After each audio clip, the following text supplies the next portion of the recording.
Was in the bed. Oh, hey guys, it's Rocket Blade. It's Resident Evil. With 5 and 6 anyway, it kind of went towards the action route, and people lost faith in the franchise, which I understand. But like with Resident Evil 7, the game we're reviewing today is going back to what made it special. It's horror. Alright, with that in mind, I hope you enjoyed my review of Resident Evil 7. Hope you enjoy.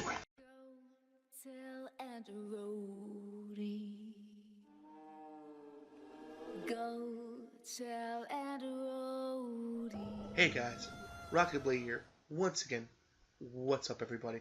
Now, I know what you're thinking, but Rocket Blade is not nowhere near Halloween. Why are you doing a horror game now when you said yourself you're not the biggest fan of horror games because how scary you are of them? I'm scared. Well, don't worry. For the Halloween one, I have one in mind. I'll keep it a surprise, but I still have a Halloween game to review, so don't worry. That's not the thing. The thing is that Why? it's just with this game. It's just that there was just something about it that just made me want to play it. It was kind of like the Evil Within and the Dead Space, the original one situation where like it just the curiosity of it was just like I want to know where they're gonna go with this because, like I mentioned before on my opening, 5 and 6 went to more the action route. 5, granted, had some moments of like horror, like the chainsaw guy, won't flinch if he won't flinch if you shoot him unless you shoot him in the eye. But he's like John Cena, mainly he no sells bullets, and there's this like one giant like humanoid like praying mantis kind of thing that he grabs you, insta kills you. But other than that, it was like really very action oriented and very action focused, and not really that much of a horror game. It was like more of an action game. It kind of lost its way, especially with 6. Though, granted, Leon's part did have some horror parts, and it was really well done, I have to admit. But, everyone else, like Chris's and Jack's parts, or Jake, or his name is, I think Wesker's son's parts, were, oops, spoilers, oops, were, well, I think everyone knows at this point, but, like, their parts were mostly just action-oriented, sadly.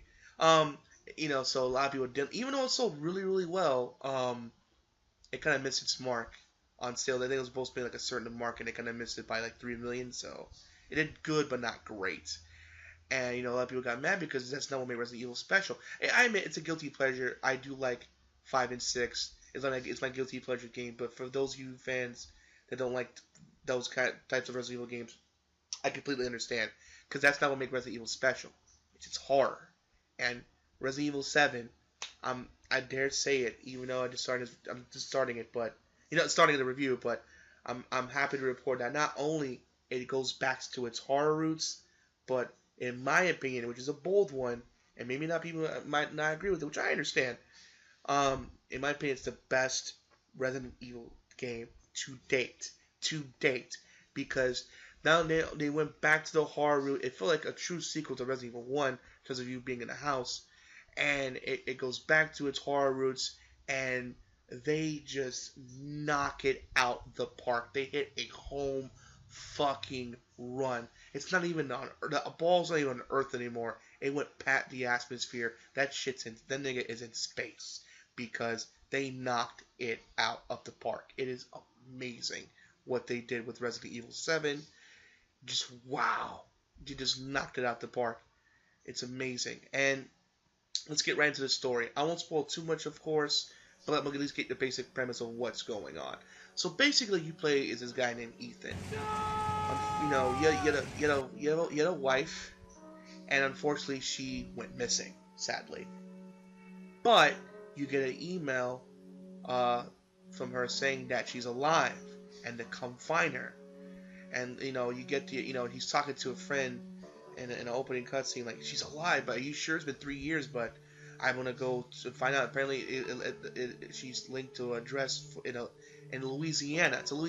It's a fictional town in Louisiana, but it takes place in Louisiana, which is a perfect place, by the way, because it had I've been to Louisiana in person for WrestleMania 30, by the way, I'm a huge wrestling fan, and had a spooky atmosphere and history. So to me, it was a perfect setting for that game. I thought it was really smart. And it starts off really creepy. You're kind of outside, you're looking around.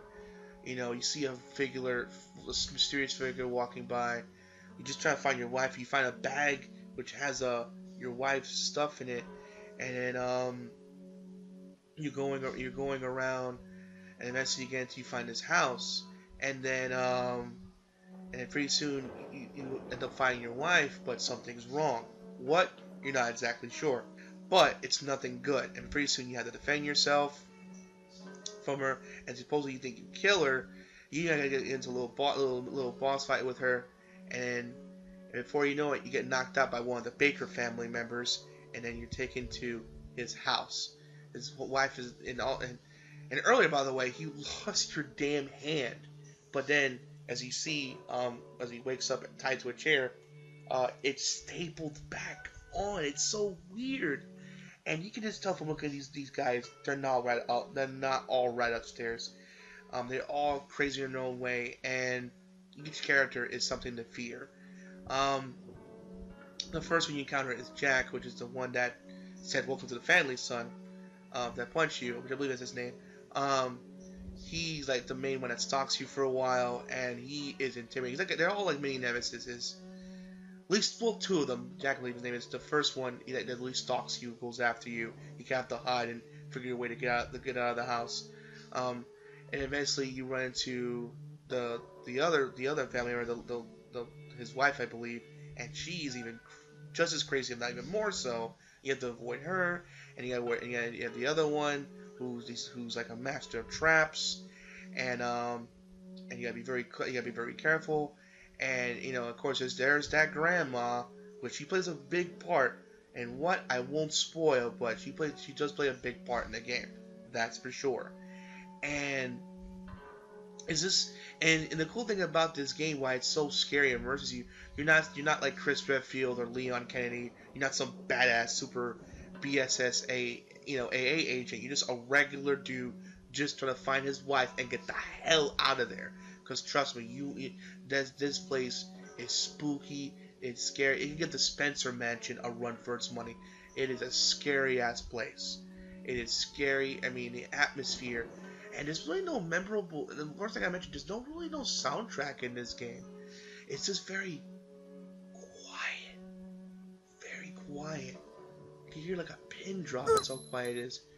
Just like a little or a little noise. It's like just as you walk slowly, wondering like, is that one of the people, or is that something else? It's really on your toes, and it's just like I like that. It is. I mean, there's some musical like chimes here and there, but mostly it's just very quiet. It sucks you right into the atmosphere, and also I think there's a little reference to Dead Space. What I mean by that, they immerse you really, really well. With Dead Space, with Isaac, he has like little armor, like a little health bar armor thing in his back, so you can just focus on the game itself. Where Resident Evil, you have to pause and you see the little font, little thing, little leaf, little bar, the little bar that says fine or caution or danger. Before you had to pause to check that. Where now, when you put up your inventory menu, which by the way it's in real time, kind of like with Dark Souls, meaning that it's not paused when you do that. So make sure when you do that, make sure you're clear, otherwise you will be attacked. So be careful. You pull up a watch, and you can say it's like a smart watch, and it shows you like where your health's at. Of course, green being good, yellow being caution, red being bad. So you know when to take your herbs. So there are herbs in the game, but you can't just straight up take. You gotta find this yellow chime thing they're called, mix them together, and then you can take it. But you also can mix different things with it. You can make more powerful more ammo, or more powerful excuse me. You can make like more powerful ammo, or just regular ammo, or you can make flamethrower ammo, or grenade launcher flame rounds or poison rounds. You can do different things with it. Also, this red one was like a super more powerful one. Make more powerful bullets, more powerful healing, where it does more healing, and amongst others. Also, to kind of name all the weapons, there are weapons to defend yourself, and there's kind of a lot actually. There's a handgun. You start with a handgun. then a shotgun, then a flamethrower, then like a little rocket launcher, which is, I admit it's the weapon you use the least. And eventually they're on like towards the end of the game, like near end game, you get like a machine gun.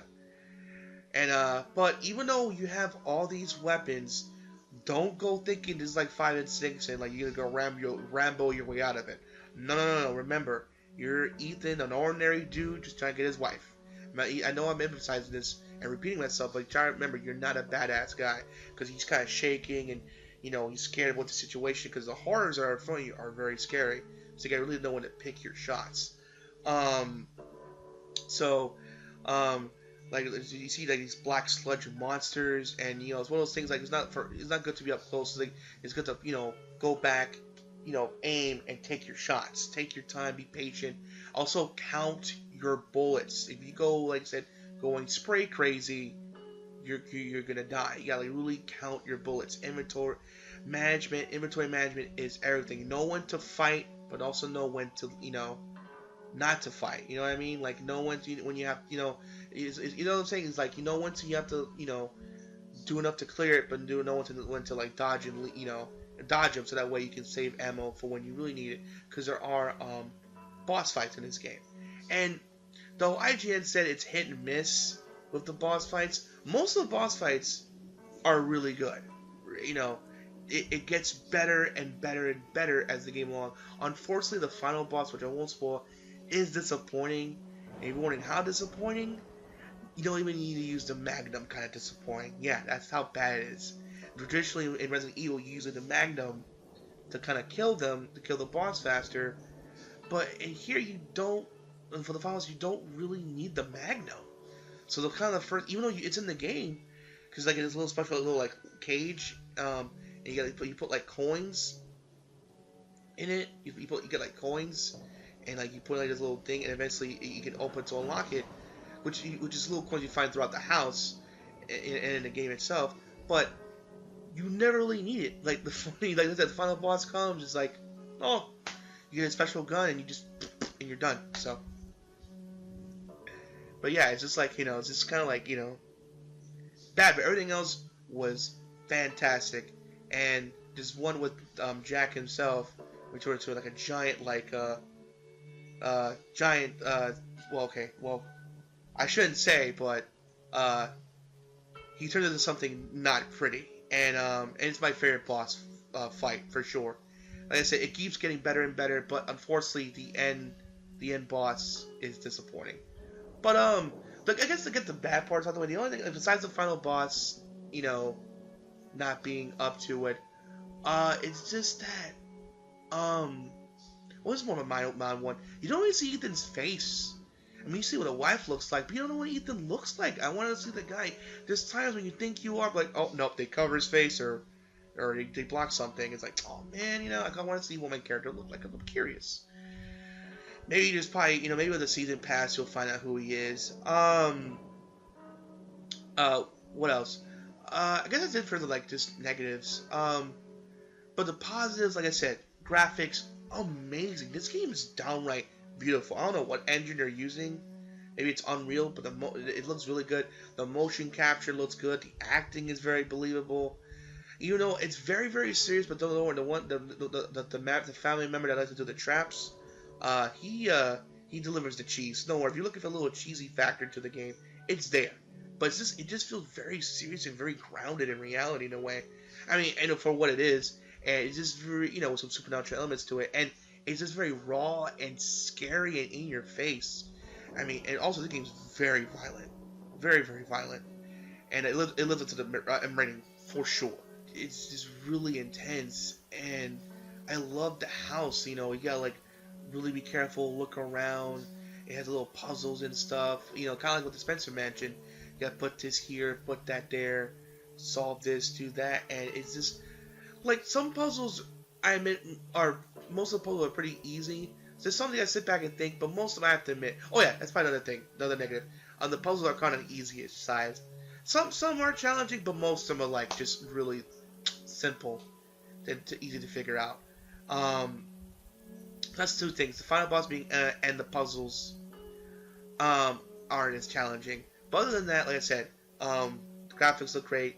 The house is amazing. Also, though, it's just funny. I gotta mention this. IGN made it sound like it's only one enemy type, which is the black sludge monsters you see from the demo. That's not the case. There are different enemy types, maybe different sub enemies, I guess you could say. But there's different enemy types in this game. There's this one with a weird arm. I always kill him before he could get a chance to do anything, but I think it's like more to block himself, because the shield they'll use your hand to block bullets. And there's also a frog one, thinking one, which if you play House of Dead, there's like this little green like frog like little green sludge monster. That's what kind of reminds me of from the House of Dead. It's on, but except it's like in all four legs and it hops. It's creepy. It's creepy as crap. It's creepy as shit. Excuse me. It's creepy. It's very creepy. And also these giant little moths of bugs, and these giant little bugs, and there's these giant little fat monsters that throw up on you. So there's a good amount of so it's not a lot, but there's more than just that one that was shown. Because IGN said, oh, that's all you see. No, you see more. Granted, if the reviewer said, I don't want to spoil it, but there's other enemy types, but I don't want to spoil what they look like, then I understand. But if you make it sound, oh, there's only this set only, you're kind of misinforming, because there are other enemy types out there in the game. You know what I'm saying?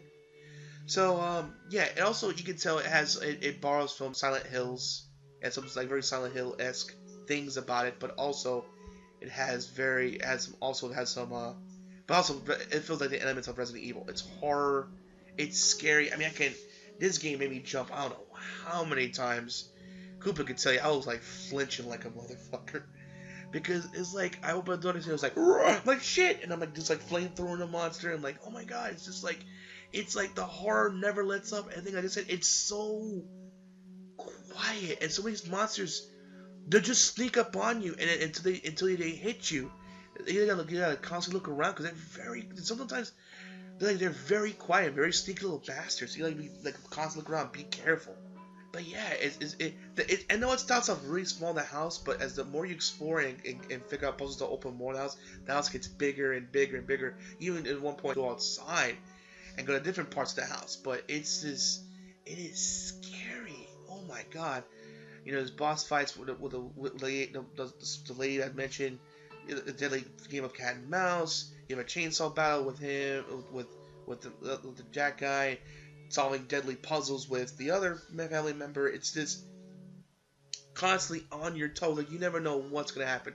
Also, the VHS parts do return.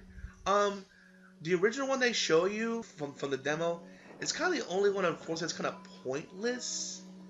Though.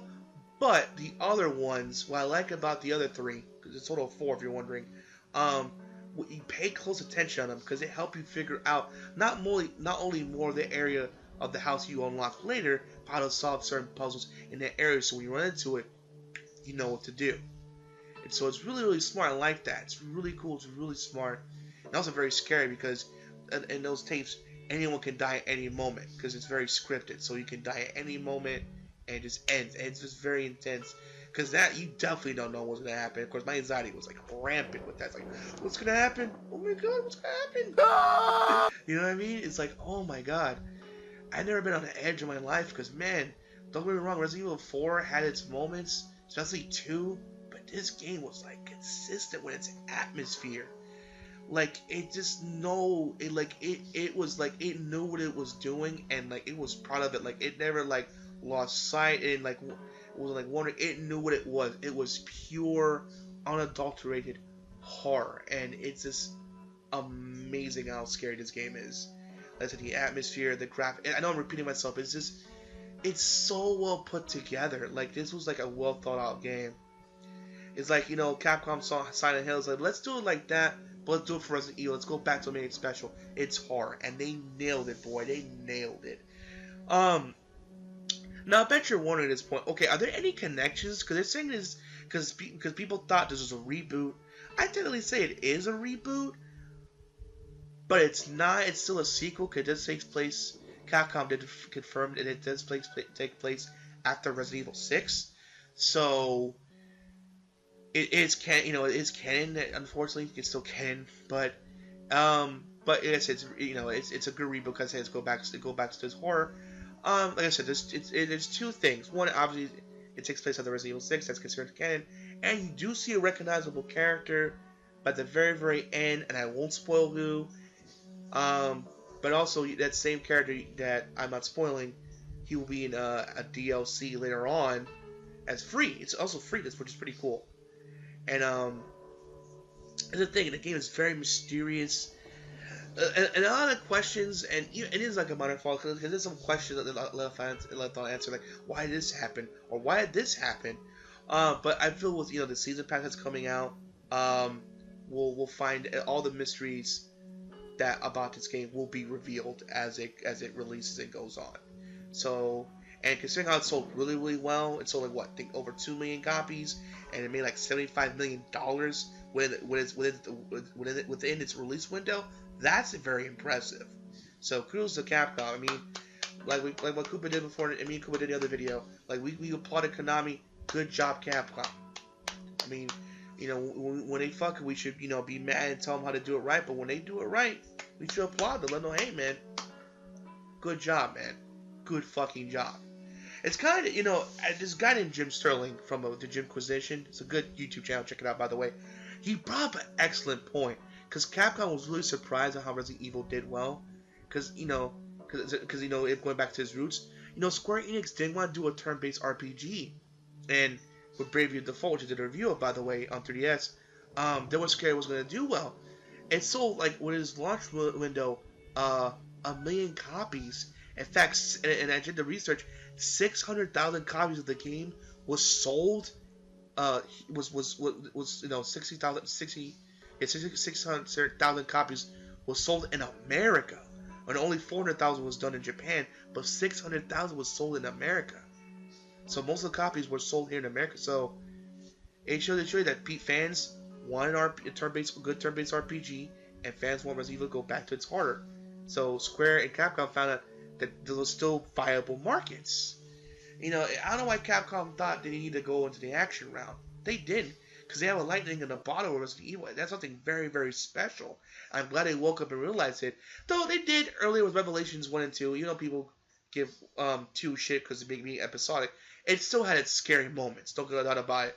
Speaking of which, you should definitely pick it up. It's probably like maybe $40, $20 at this point. It's definitely worth it now. Also, in little DLC things they added, I could tell it was like after game thing. It was like something that was ripped from the game. You could tell it was like made afterward. It was really well done. One's like a cat and mouse kind of game. Well, cat and mouse, like a dodge monster. The other one tells the story of this other character, and which I won't spoil what happened, like of this character and like what happened to him during that time lapse, which you'll find out when you play the game. The DLCs are only what, $250 each, so it's only like $5 to play those 2 things, and they're short and sweet, and it's fun. So it's totally worth your money. So definitely you should get Revelations 2. I shot Revelations and Revelations 2, speaking of which, went back to what you could tell went back to its hard roots, because it was really good ports.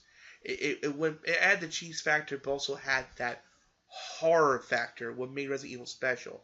That's what I liked about Revelation games. I hope they continue it too, because those are a good spin-off series. I really, really like it. It's really good stuff. I hope they do continue it. And I hope they did well, because I know Resident Evil 7 definitely did well, because holy crap, it sold really well, and it's deserved because it's like I said, it's really good. Like I said, what else have you said? The atmosphere.